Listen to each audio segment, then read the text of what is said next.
Oke, kita mulai ya. Bismillahirrahmanirrahim. Assalamualaikum warahmatullahi wabarakatuh. Selamat pagi adik-adik. Jadi maraton ini ya. Maraton dari sono ke sono. Ini untung cuman di dunia maya saja kita maraton. Ini kalau dalam dunia nyata ngos-ngosan nih saya ini. Iya. Oke, ini yang kedua ya. Jadi kalau yang tadi apa namanya leher dulu tadi, ini sekarang baru kepala Bu Nadia tuh. Oke, sekarang udah bagus nih tadi kepala, kemudian lehernya. Oke, adik-adik, kita bahas tentang konsep dasar penelitian ya. Afifa ini berapa kelas? Izin Ibu, di sini ada dua kelas. Kelas apa itu dan kelas apa? Kelas A dan kelas B, Ibu. 4A dan 4B. STR ya, bukan KI. Betul, Ibu, STR. Oke. Oke, adik-adik semua. Jadi saya nggak tahu apakah udah pernah ketemu saya apa belum. Eh, jadi hari ini karena waktunya sangat mepet ya, jadi kita mencoba membahas tentang konsep dasar penelitian. Start dulu ya. Oke.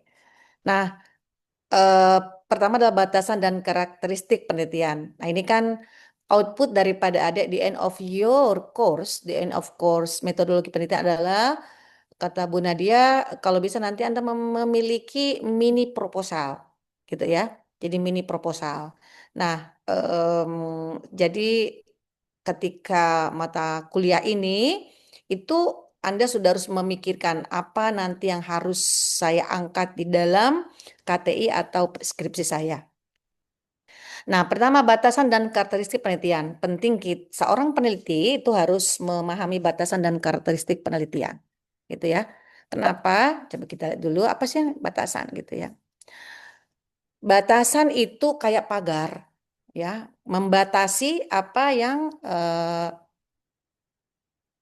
yang menjadi penelitiannya gitu.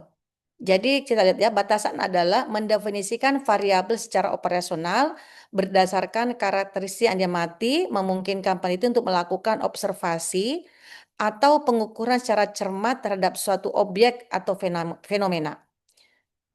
Jadi kalau misal batasan itu Anda memagari penelitian Anda.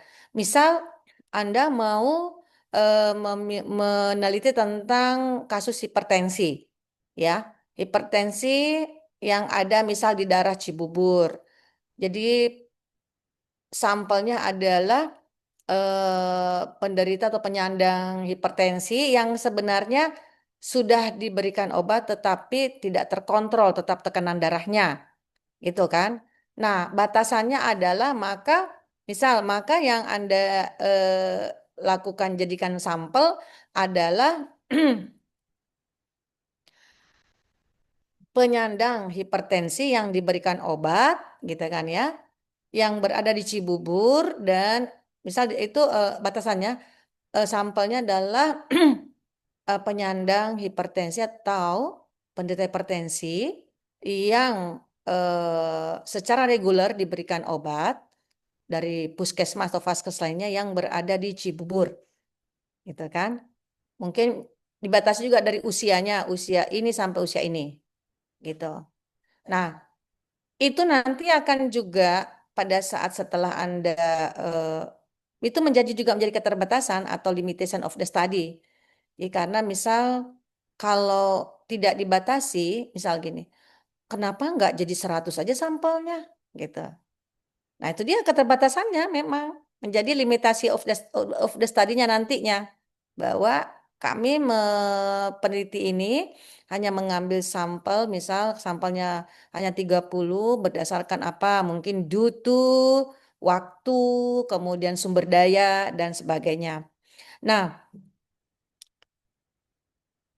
batasan tadi sudah dipagari, keterbatasan itu penting diakui. Ya, jadi keterbatasan penting diakui karena itu harus disampaikan di dalam laporan nanti. Jadi misal keterbatasan saya, keterbatasan yang seharusnya tadi sudah saya bagari itu sudah batasi bahwa eh, saya akan meneliti penderita hipertensi tadi di Cibubur ya, dengan tadi kriterianya sudah, inklusi kriterianya sudah ada. Dan ternyata ketika penelitian Anda itu meneliti cuma 25 orang. Nah, itu limitation of the study. Karena juga sampel, kemudian waktu gitu kan.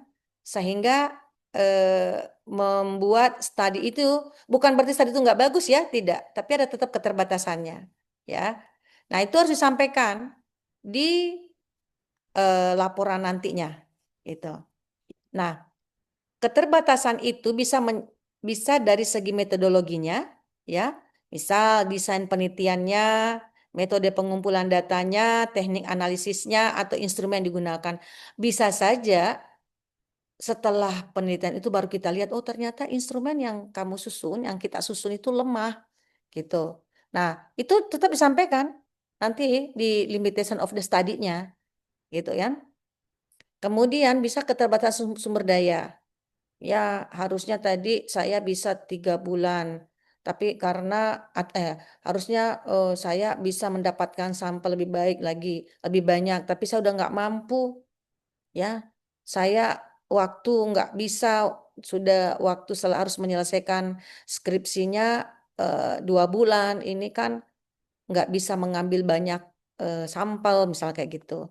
Ataupun subjek penelitian tadi, yang tadi jumlah sampelnya yang harusnya misal eh, rancangannya kan tadi sebenarnya adalah 30 pasien yang sering mengambil obat di puskesmas tuh. Nah, setelah Anda melakukan penelitian, ternyata during penelitian tersebut cuma dapatnya 20. Harus disampaikan itu. Nah, keterbatasan teoritis juga ya, mungkin eh, teori yang mendukung Anda sangat sedikit. Harus disampaikan juga.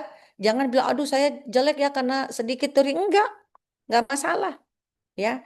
Kemudian ada keterbatasan empiris, mungkin dari validitas dan reliabilitas data yang dikumpulkan atau generasi temuan. Jadi karena tadi memang mungkin di tadi keterbatasan metodologis, instrumennya kurang mantap, kemudian metode pengumpulannya kurang mantap sehingga mempengaruhi validitas dan reliabilitasnya. Ya, sehingga sulit untuk ataupun dilakukan mengeneralisasi kesimpulannya di dalam populasi itu agak istilahnya eh, tidak kuat. Tapi tetap bersampaikan karena nanti kita lihat prinsip dari suatu penelitian. Ya, kenapa kita penting mengetahui keterbatasan kita, ya, keterbatasan penelitian tersebut, karena mengakui keterbatasan menunjukkan kejujuran, integritas. Jadi harus jujur. Seorang peneliti harus jujur. Jangan yang penting udah selesai, deh, saya udah KTI saya sebenarnya udah selesai, biar selesai saya wisuda.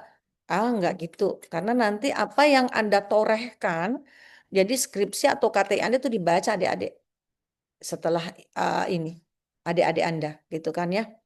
Kemudian meningkatkan validitas dengan menjelaskan keterbatasan, peneliti itu dapat memberikan konteks yang lebih jelas tentang penelitian dan temuannya, supaya yang membaca itu bisa menginterpretasi dengan baik. Oh, ternyata dia misal si Afifa mau melakukan edukasi tadi kepada penderita hipertensi.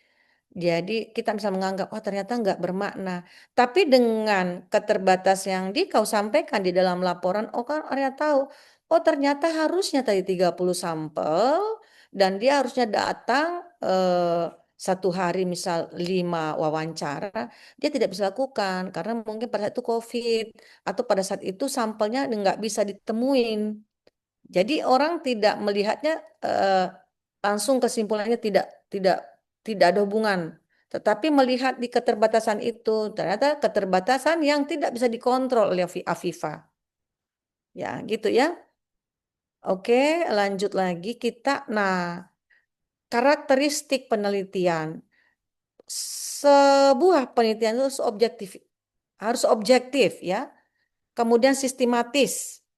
Ya, kalau objektif bebas dari bias dan prasangka peneliti. Jadi jangan terlalu pakai perasaan, ya, jangan. Jadi harus objektif, mau melihat eh, pengaruh edukasi kepada kepatuhan pasien minum obat, ya harus diteliti benar. ya, Anda lakukan edukasi, kemudian lihat hasilnya, ya jangan pakai prasangka. Rasa-rasanya begini, dia rasa-rasanya jangan. Harus objektif. Lakukan dulu edukasi, baru lihat hasilnya. Dan harus sistematis, ya, terencana dan terstruktur. Jadi mengikuti langkah-langkah yang sistematis. Makanya adik-adik nanti karena outputnya adalah mini proposal, ya, jadi itu akan lebih bagus nanti Anda sudah punya mentahnya ya gitu ya, atau draft satunya.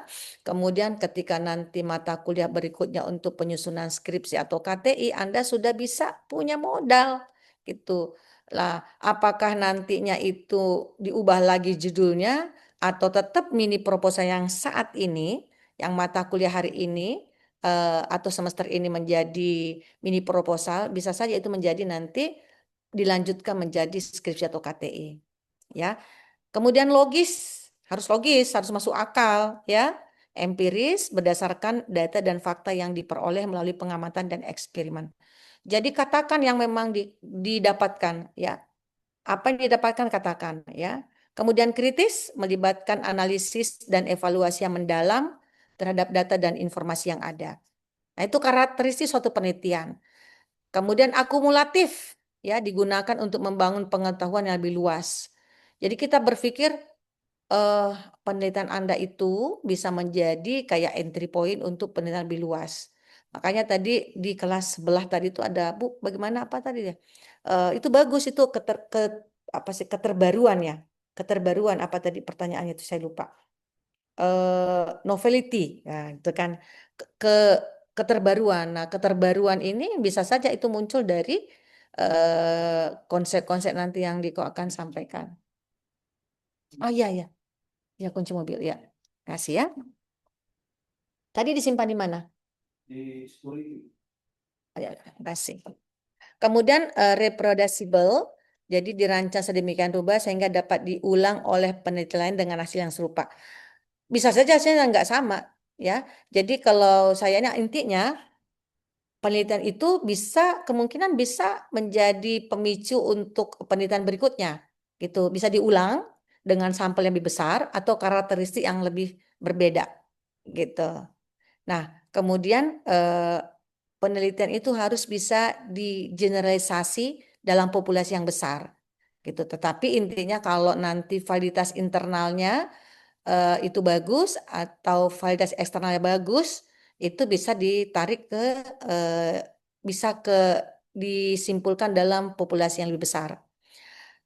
Namun itu semua tergantung pada saat nanti di pemilihan sampel, karakteristik sampel itu harus lebih kuat di situ, kemudian dianalisisnya nanti juga analisis statistiknya. Nah, memahami batasan dan karakteristik penelitian sangat penting untuk memastikan bahwa penelitian dilakukan dengan baik dan hasil dapat diandalkan dengan memperhatikan pola penelitian dengan lebih efektif dan menghasilkan temuan yang valid. Jadi batasan itu memagari, ya, apa yang akan kamu teliti, tetapi setelah penelitian itu juga keterbatasannya ada. Itu harus disampaikan.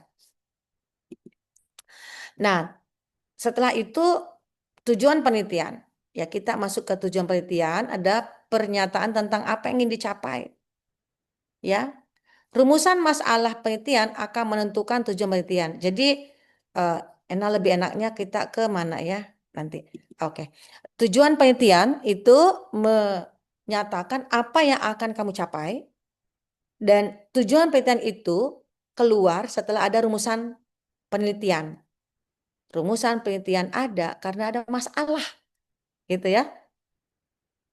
Nah, setelah itu ada namanya guna atau manfaat penelitian. Jadi kalau Anda meneliti harus ada gunanya dong, ya.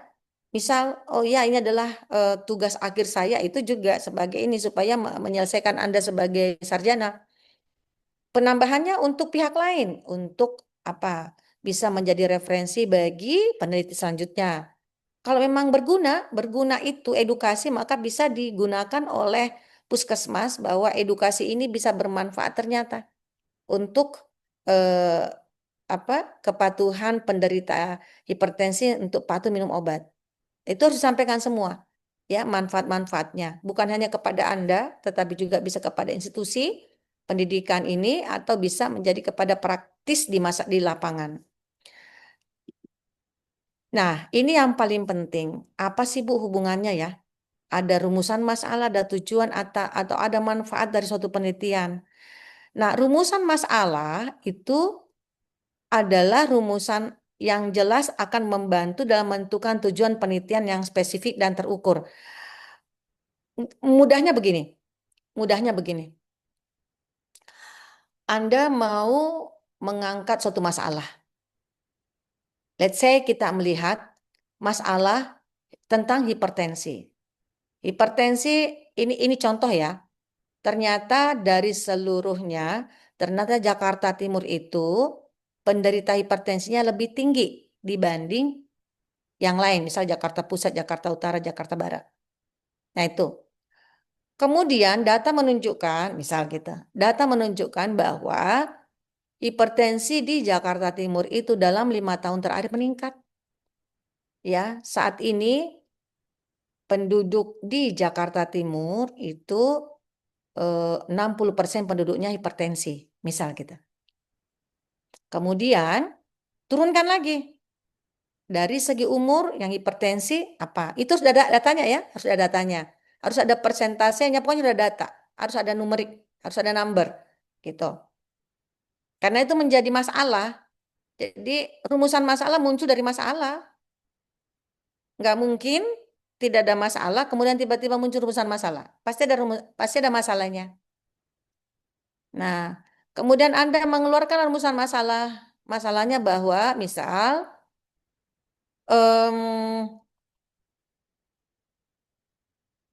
penderita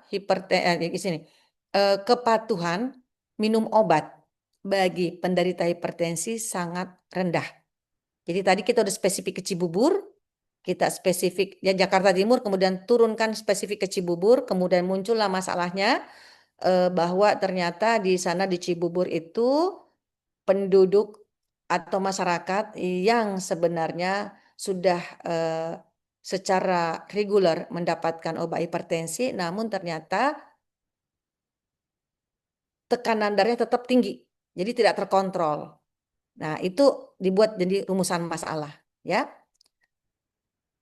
Kemudian, apa sambungannya adalah kalau Anda melihat tadi masyarakat di sana, di Cibubur, yang sebenarnya sudah mendapatkan obat tekanan darah obat hipertensi, namun tetap tekanan darahnya tinggi. Nah, berarti Anda akan mau melihat kenapa terjadi demikian. Ya kan? Kenapa terjadi demikian? Tujuan penelitian adalah untuk melihat hubungan, gitu kan? Atau tujuan mau melihat kepatuhan penderita atau kepatuhan penyandang hipertensi minum obat. Nah, gitu ya. Jadi tujuannya ke situ. Nah, karena tujuan itu datang daripada rumusan masalah. Rumusan masalah datang daripada masalah yang besar tadi. Gitu kan? Jadi setelah masalah besar, baru Anda merumuskan masalah, baru Anda datang dengan tujuan. Oh, kalau begitu ada yang mau melihat hubungan tadi antara kepatuhan minum obat, atau ada yang mau melihat tadi, saya mau mengedukasi Bu, boleh. Jadi Anda mau melakukan karena melihat hipertensi, masyarakat yang hipertensi tinggi, maka saya mau melakukan edukasi. Nah, tujuannya adalah memberikan edukasi, gitu kan? Untuk melihat pengaruh edukasi terhadap kepatuhan minum obat di masyarakat tadi yang ada di Cibubur. Nah, gunanya apa? Pertama, atau manfaat penelitiannya apa? Berarti bagi saya sebagai tugas akhir saya mahasiswa Poltekkes. Nah, hasil ini juga diharapkan memberikan kontribusi kepada pihak terkait seperti puskesmas, pihak terkait seperti mungkin di desa, di lurah, kelurahan, gitu kan? Pihak terkait apapun, siapapun yang kira-kira bisa mendapatkan manfaat dari penelitian Anda. Nah, gitu. Nah, tuh mudah ya, jadi gampang. Dan kemudian konsisten. Tujuan manfaat penelitian harus konsisten. Jadi tadi Anda misal mau mengedukasi kepada pasien hipertensi di sana, ya itu harus konsisten. Jadi dari mengedukasi pasien hipertensi dia yang dibaca tentang hipertensi. Walaupun nanti ada atau ada faktor lainnya, misal bukannya edukasi yang berpengaruh terhadap makanan, nggak masalah. Tetapi kita fokus kepada orang yang hipertensi tadi, gitu. Jadi sampel atau sasaran Anda adalah orang yang hipertensi. Jadi itu harus konsisten. Nah, dengan memahami hubungan antara tujuan dan guna penelitian, nah peneliti itu dapat merencanakan penelitian efektif dan menghasilkan temuan yang bermanfaat bagi perkembangan ilmu pengetahuan. Ya, jadi itu akan lebih mudah nantinya Anda tahapan-tahapannya akan lebih mudah. Nah, jenis-jenis penelitian, kita masuk ke jenis-jenis penelitian. Saya lagi ngecek jamnya, 9.40 lagi, sedikit lagi 20 menit ya. Nah, penelitian itu bermacam-macam. Jadi misal ada berdasarkan metodologi, ada yang kuantitatif, ada kualitatif, ada campuran. Nah, penelitian jadi kuantitatif biasanya tuh adik-adik biasanya ada kuanti nih. Kuantitatif itu bermainnya angka, bermainnya numerik. Nanti menggunakan analisis statistik, chi-square, t-test dan semacamnya gitu kan, Fisher gitu. Tapi ada data yang dikeluarkan, ada yang data yang diinput, kemudian dilakukan analisis statistik. Ya, kalau kualitatif dia tidak menggunakan banyak angka karena dia tidak menggunakan uji statistik. Dia menggunakannya uji statistik, dia menggunakannya itu namanya triangulasi metode. Jadi kalau tadi kuantitatif menggunakan uji chi-square, t-test dan teman-temannya gitu kan. Tapi kalau kualitatif menggunakan triangulasi metode triangulasi. Jadi mencocokkan. Nah, kalau yang campuran biasanya dia gabung antara kuanti dan kuali. Nah, kalau saya zaman dulu tuh S1 saya pakai kuantitatif. S2 saya menggunakan kualitatif murni. Nah, kalau campuran dua, maka dia harus melakukan nanti analisis dua. Jadi kuanti dan kuali. Saya tidak pernah melakukan yang campuran ya. Saya hanya melakukan yang kuanti dan kuali. Ini memang menarik. Masing-masing punya kelebihan dan kekurangan. Ya kan? Jadi kalau kuanti Anda harus duduk manis di depan komputer, ya. Eh, Instrumennya harus di cleaning dulu, dicek dulu, kemudian diinput ke komputer, ya kan? Yaitu mulai cleaningnya aja harus hati-hati, kemudian masukkan di mengcoding, kemudian memasukkan di komputer, kemudian melakukan analisis statistik, melakukan interpretasi, ya, kemudian pembahasan. Kalau kualitatif mau disebut ringan, tetapi menjebak, ya. Banyak atau ada beberapa lah yang itu akhirnya skripsinya tertunda karena menggunakan kualitatif. Karena menganggapnya mudah. Gampang kan katanya kualitatif. Kan kita tinggal menulis gini. Nah, ini menjebak. Kalau kualitatif itu, kenapa saya menjebak? Kelihatan mudah di permukaan. Tapi pada prosesnya tidak mudah. Kenapa? Karena butuh waktu. Waktu duduk manis juga. Memang bisa dilakukan sambil di kafe bisa. Gitu. Jadi kalau kualitatif itu misal gini, di triangulasi itu bukan hanya sasarannya, tetapi metodenya juga. Jadi misal saya mau melihat eh, kenapa pasien hipertensi yang ada di Cibubur itu, kenapa ya tetap aja tekanan darahnya tidak terkontrol, padahal sudah diberikan obat. Why? Why? Why itu lebih bagus dijawab dengan kualitatif. Kenapa? Kenapa? Kenapa? Dan how itu lebih ke kualitatif. Tapi kalau apa ada hubungan, apakah ada dan tidak itu lebih banyak ke kuantitatif. Nah, sekarang saya ke kualitatif lagi tadi ya. Misal kenapa ya? Why penderita hipertensi yang ada di Cibubur tadi itu mereka sudah diberikan obat tapi tetap tidak terkontrol tekanan darahnya. Maka yang lebih bagus itu adalah menggunakan kualitatif. Nah, cuman kalau kualitatif itu tadi yang saya bilang, jadi harus merancang di triangulasi metodenya itu misal sampelnya dari sasarannya adalah si eh, eh, orang yang hipertensi, kemudian menjadi sampel juga menjadi sumber informasi juga adalah petugas puskesmas yang memberikan obat. Bisa juga keluarganya. Jadi minimal 3 ditriangulasi. Nah, kemudian dari segi metodenya, interview, wawancara, observasi, ditriangulasi juga. Baru dicocokkan. Nah, kalau mau disebut mudah, tidak mudah sebenarnya. Kalau kuanti sekali berat, duduk selesai, memang berat tetapi cepat selesai hasilnya. Kalau kuali, jadi gini, kalau kuanti itu memang berat, langsung naik setengah mati berat, tapi dia cepat turun. Tapi kalau kuali itu memang tidak berat, tidak stresnya tidak naik ke atas, tapi begini terus naik terus ya. Ini kalau nanti Anda lengah, wassalam, tidak selesai. Gitu. Ya itu kelemahannya ya. Nah, oke, kalau dari segi tujuan, jadi ada eksploratif, ada eksplanasi, ada pengembangan, ada evaluasi, dan ada prediksi. Itu jenis-jenis penelitian. Nah, kalau ada lagi berdasarkan lokasi, ada penelitian berdasarkan lapangan, penelitian lapangan, laboratorium, dan kepustakaan. Tapi kalau adik-adik mungkin lebih kepada lapangan, karena kan nanti langsung misal ke sasaran ya, mau ke pasien atau mau ke remaja. Kenapa remaja intent untuk smoking? Kenapa remaja masih SMA sudah merokok?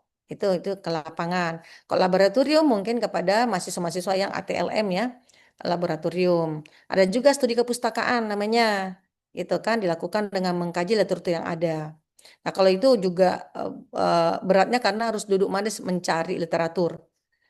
Nah, kalau berdasarkan jenis lainnya, jadi ada eksperimen, ada korelasi, ada juga cross seksional ya. Mungkin nanti Anda lebih kepada ke cross seksional, artinya Anda melakukan saat itu, hasilnya juga saat itu, gitu. Kalau eksperimen, dia melakukan hari ini, ntar tahun depan kali hasilnya, atau bisa 3 tahun lagi, gitu ya. Nah, kalau korelasional bertujuan untuk mengidentifikasi hubungan antara dua variabel atau lebih. Anda juga biasanya korelasional, ya, korelasional, kuantitatif, dan dalam saat itu berarti dia bentuknya cross seksional karena saat itu. Nah, akan lebih banyak nanti adik-adik ke mungkin ke kuanti, saya lihat sih kuanti ya, gitu. Nah, itu mungkin kita masih ada waktu untuk bisa diskusi. Intinya adik-adik tadi yang paling penting adalah yang di sini ya. Mana tadi ya? Yang di sini. Ini ya. Jadi mulai sekarang harus membayangkan masalah apa yang adik-adik akan jadikan nanti topik di skripsi atau KTI-nya. Ya, jadi mulai sekarang. Jadi mumpung mata kuliah ini memprovide Anda, nanti selesainya harus punya mini proposal. Sehingga kalau sudah kira-kira adik-adik sudah memiliki topik, saya mau hipertensi, saya mau mengambil stunting, gitu kan, maka sudah harus masalahnya di mana, gitu kan. Kemudian setelah masalah gede itu, tentukan rumusan masalahnya. Ketika masalah besarnya ada, lihat masalahnya, kemudian lokasinya di mana, dan selalu harus ada data, ya, data yang mendukung. Karena kalau tidak data, bagaimana Anda mengetahui bahwa itu adalah masalah, gitu ya? Harus ada datanya berapa persen, apakah lebih tinggi di mana, lebih tinggi di mana, gitu kan? Kemudian jadikan itu dibikin simple menjadi rumusan masalah. Rumusan masalah nanti Anda di-guide untuk menentukan tujuan penelitian dan manfaat penelitian. Ini mungkin slide 10 dan 11 itu bisa menjadi pegangan adik-adik untuk memulai, gitu ya. Memulai membuat mini proposalnya. Memang agak beratnya nanti aku masalah apa ya? Terlalu banyak apa ya, apa malaria, apa stunting, apa hipertensi, apa gitu. Ya, whatever. Bu, apakah saya perlu mencari literatur atau sumber-sumber informasi penting? supaya nanti bisa memperkaya ketika Anda melakukan pembahasan. Eh, Bu, kalau saya mengambil misal misal HIV/AIDS, bagaimana? Terserah. Tapi once Anda menentukan topiknya, misal topiknya tobacco, merokok, maka langsung searching itu. Eh, Kalau Anda merasa kok aku kayaknya kurang ya sesuai dengan yang ini, udah pindah topik ya. Yang Anda enak, yang ada merasa enak untuk diteliti apa gitu. Kalau dulu saya dulu saya menarik banget ya. S1 saya tuh tahu nggak? Eh, Jumlah waktu dalam keluarga dihubungkan dengan jumlah anak. Nah loh, jadi pengaruh waktu bertemu eh, suami istri, bukan berhubungan ya, tapi bertemu jam waktu di rumah, hubungan dengan jumlah anak. Ya, jadi saya batasi di DO-DO-nya gitu. Jadi kalau misalnya waktunya cukup, maka dia misal 8, kalau nggak salah waktu itu ya udah berapa puluh tahun yang lalu, 30 tahun yang lalu, 8 jam, jadi kurang 8 jam itu tidak cukup, lebih dari 8 jam ke atas berarti dia cukup.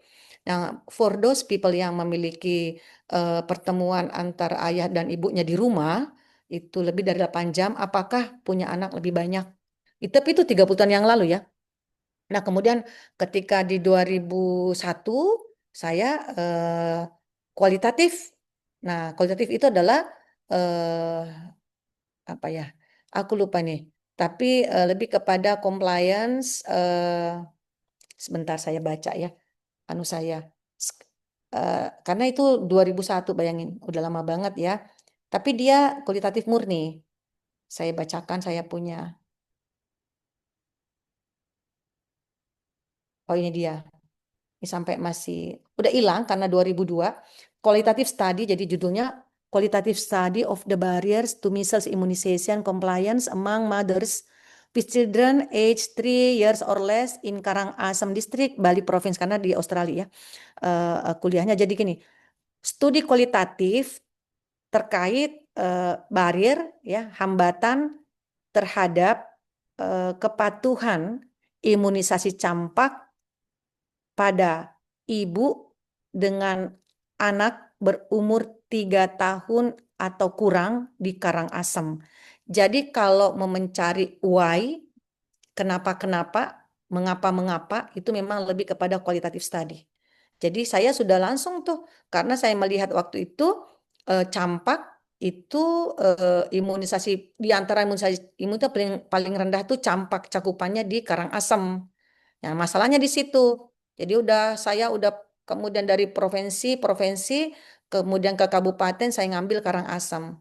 Jadi saya lihat tuh cakupan imunisasi campak paling rendah waktu itu ya di zaman 2020 2002. Ya, waktu itu saya mengambilnya di 2001 datanya. Nah, ini tolong diperhatikan di 10-11 ya, fokus di sana sehingga nanti Anda bisa mulai merancangnya, ada kira-kira saya mengambil topik apa. Oke, saya kira gitu. Afifah, mungkin ada pertanyaan, masih ada mungkin 3 menit kita bisa diskusi. Silakan, Afifah. Adik-adik ada yang mau ditanyakan, mau didiskusikan, silakan. Mau raise hand, boleh. Atau langsung unmute aja.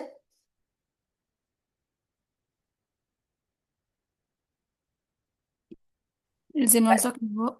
Ya, silakan, langsung aja. Ya, izin Waktunya bertanya. sedikit soalnya. Nama Em, siapa? Nama-nama. atas nama Ludia, Ibu. Ludia. Silakan Ludia. Ya, terkait dengan jenis-jenis penelitian tadi ya, Bu ya.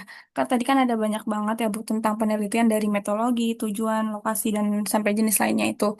Nah, Hmm. nanti ketika kita skripsi ini, berarti apakah dari macam-macam jenis penelitian ini bisa kita masukkan ke skripsi kita gitu, Bu? Atau bagaimana, Bu? Oh, enggak. Ya, ya. Makasih Ludia. Ludia ya. Jadi ini hanya menambah informasi aja ya, bahwa di dalam Ludia Ludia Almaida ya. Iya, betul, Ibu. Ah, Jadi ini hanya informasi. Jadi umumnya nanti tuh Anda akan memilih paling penelitian ini bersifat penelitian ini adalah penelitian kuantitatif, misal gitu ya, bersifat cross-seksional karena saat itu dilakukan. Ini nggak semua dilakukan. Anda harus memilih satu, kuanti apa kuali atau campuran. Kalau yang bawahnya ini itu hanya ini sih menambah saja.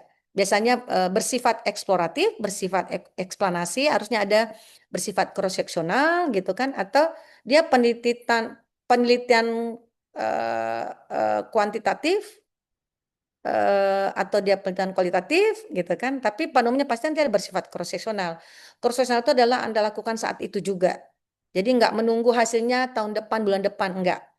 Tapi yang ini pasti Anda memilih atau apakah kuanti atau kuali atau campuran. Ya, kalau yang bawahnya ini hanya menambah saja. Artinya nanti Anda meneliti itu adalah sebenarnya penelitian lapangan karena Anda ke lapangan, bukan laboratorium, gitu ya. Hanya menambah insight aja. Gitu ya, Ludia.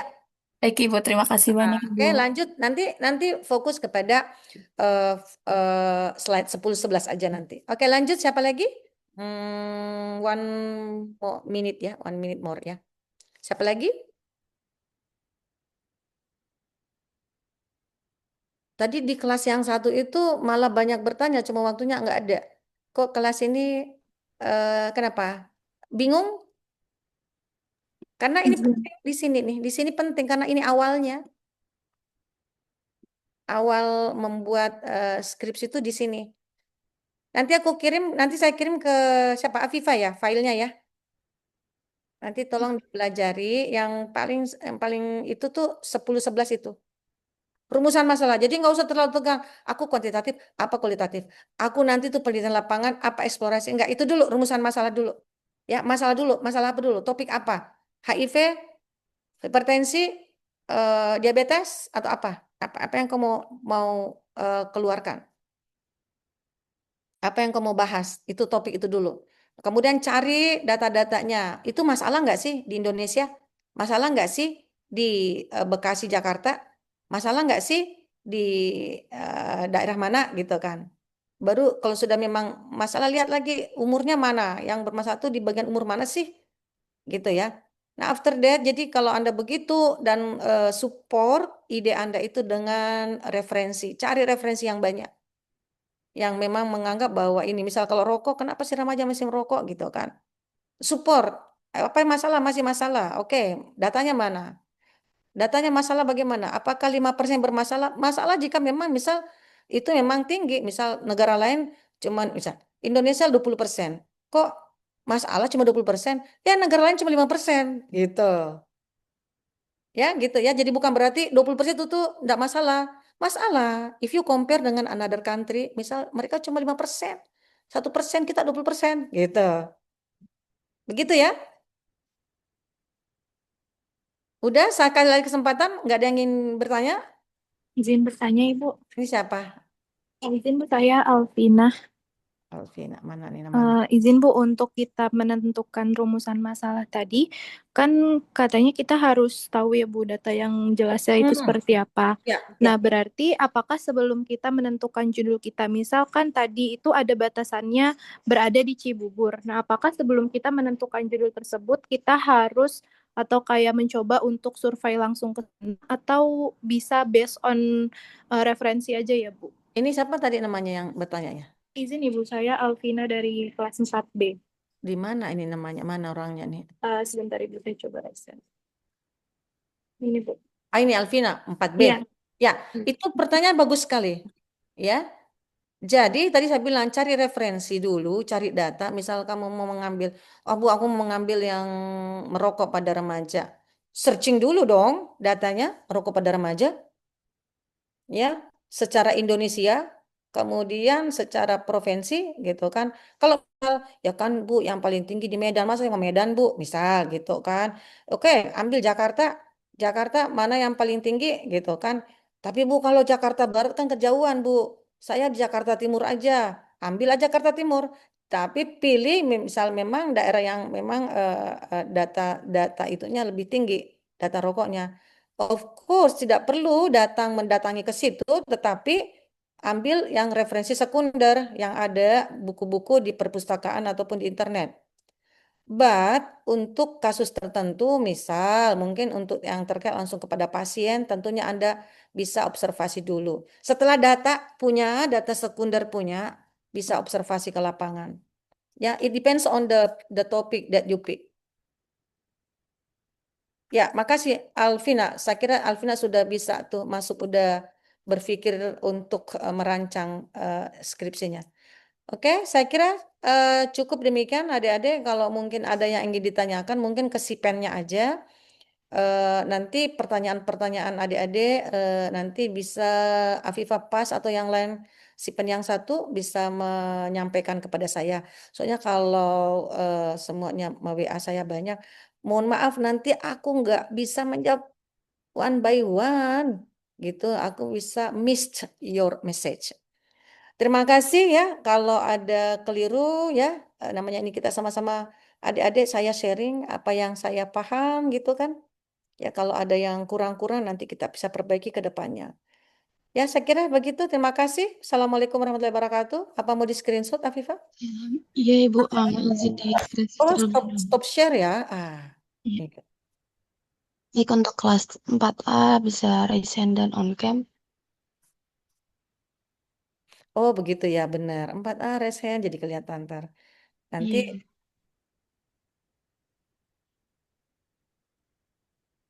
Baik, untuk kelas 4A sudah bisa dilanjut dengan kelas 4B. Baik, untuk kelas B bisa raise hand dan on cam.